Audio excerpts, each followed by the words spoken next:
Magandang araw po sa inyong lahat at muli po, welcome po dito sa inyong paboritong programa. Sa pagkawala natin ng halos ilang buwan ba? Mag-aanim na buwan po yata ako hindi nakapag-upload. Humingi po ulit ako ng pasensya kasi napakarami pong mga letters na hindi po natin nabasa.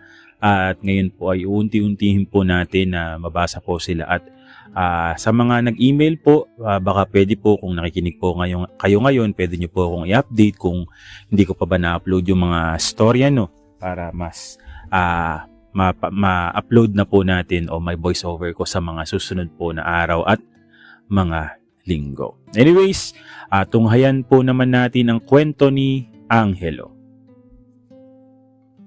Dear Kuya E, kung may isang bagay na natutunan ako sa buhay ko, yun ay hindi mo pwedeng piliin kung kanino ka may in love. Ako nga po pala si Angelo, 29 years old, isang marketing executive sa isang malaking kumpanya sa Makati. Marami akong naging crush noon, pero ni minsan, hindi pa ako nagkaroon ng relasyon. Hindi sa babae, hindi rin sa lalaki. Hindi ko alam kung dahil ba sa pagiging abala ko sa trabaho o dahil sa natatakot akong aminin sa sarili ko na mas gusto ko ang lalaki kaysa babae. Hanggang sa dumating si Marco. Matagal na po siyang empleyado sa kumpanya namin, isang senior sales manager. Hindi siya madalas mag-usap dati, pero kilala ko siya.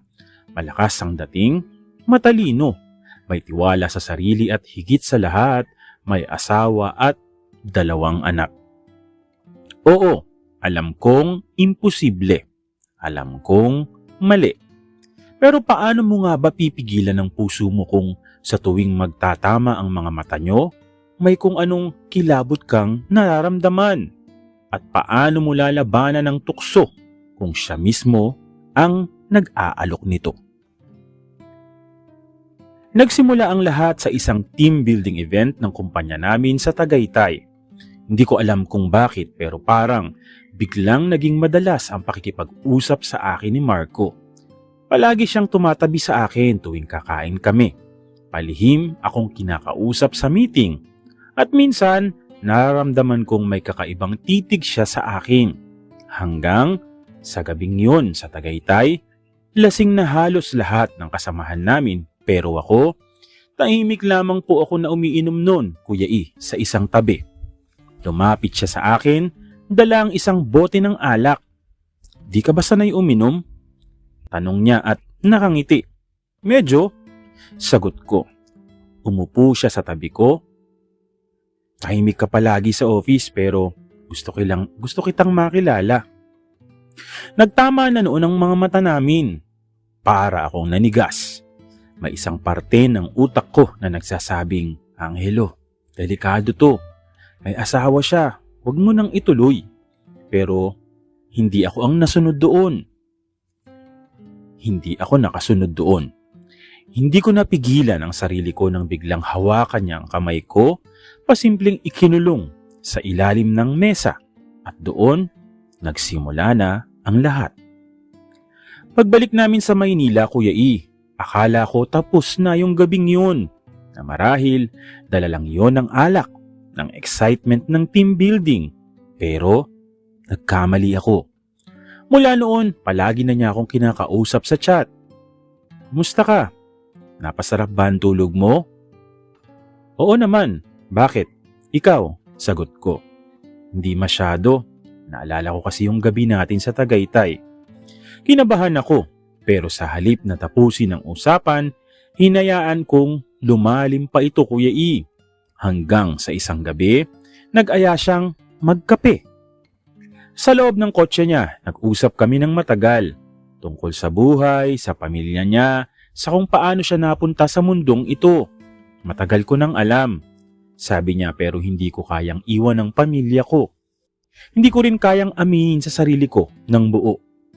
Tumango ako. Ako, hindi ko pa nasusubukan pero alam kong ganito ako. Nagkatinginan kami at bago ko pa namalayan, hinila niya ako papunta sa kanya at hinalikan. Mainit, mapusok at para akong nalulunod. Simula noon, Kuya E, naging lihim na kami. Sa umaga, sa opisina, para kaming ordinaryong magkatrabaho. Walang tinginan, walang palihim na paghawak ng kamay. Pero sa gabi, kami ang mundo ng isa't isa.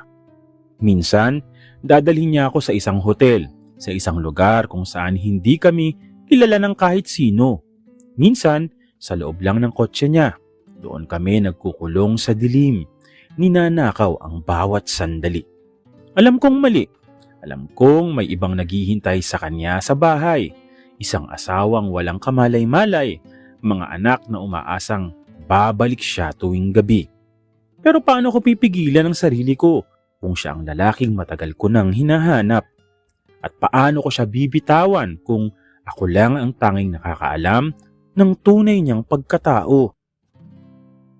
Alam kong hindi habang buhay ang ganitong relasyon, Kuya E. Alam kong darating ang araw na kailangang may pumili sa amin. At dumating nga iyon. Isang umaga, natanggap ko ang isang tawag. Si Marco. Hindi ko na kaya ang hello. Mahina ang boses niya. Napaupo ako. Ano nangyari? Alam na niya. Parang nawala ang lahat ng hangin sa paligid ko. Si asawa mo? Oo. Hindi ko alam ang isasagot. Paano? May nabasa siyang messages natin. May mga litrato siya. Galit na galit siya, Angelo. Hindi ko alam kung anong gagawin ko. Alam kong wala akong karapatan, pero ang sakit. Ang sakit na marinig na naguguluhan siya. Ang sakit na malamang hindi niya ako pipiliin. Anong plano mo? Mahina akong tanong. Tahimik siya saglit. Hindi kita pwedeng piliin, bulong niya. At doon ko naramdaman ang pinakamasakit na pakiramdam sa buong buhay ko. Sa huling beses naming pagkikita, hindi na siya katulad ng dati. Tahimik lang siya, nakatitig sa kape niyang hindi naman niya iniinom. Ayaw mo ba akong lumaban para sa'yo? Tanong ko. Napabuntong hininga siya. Hindi lang sarili ko ang iniisip ko, Angelo. May pamilya ako. Tumango ako. Alam ko namang ito yung magiging ending namin. Pero umasa rin talaga ako. Pero hindi ko akalaing ganito kasakit, Kuya E. Salamat, sabi ko. Kahit gusto kong sabihin sa kanya na huwag mo kong iwan. Ngumiti siya. Isang pilit na ngiti. Salamat din. At yun na ang huling beses na nakita ko siya. Lumipas ang buwan. Sa opisina, hindi na kami nag-uusap. Para kaming estranghero na minsan nagmahalan sa dilim. Minsan nakikita ko siyang kausap ang asawa niya sa telepono. Parang walang nangyari. At ako, natuto akong mabuhay nang wala siya. Dahil minsan sa buhay ko, minahal ko ang isang lalaking hindi ako kayang ipaglaban. At natutunan kong minsan, hindi sapat ang pagmamahal kung hindi kayo itinadhana ng mundo. Medyo napakasakit naman ito, Angelo. Well, ganun talaga.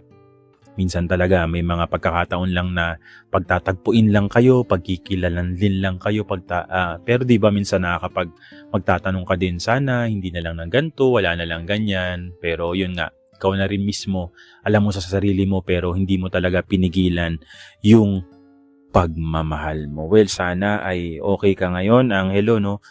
Siguro naman ay may darating at darating pa rin para sa'yo. Muli, maraming salamat po sa patuloy na sumusubaybay, sumusuporta dito lamang po sa inyong paboritong programa. Maraming salamat po sa inyong lahat.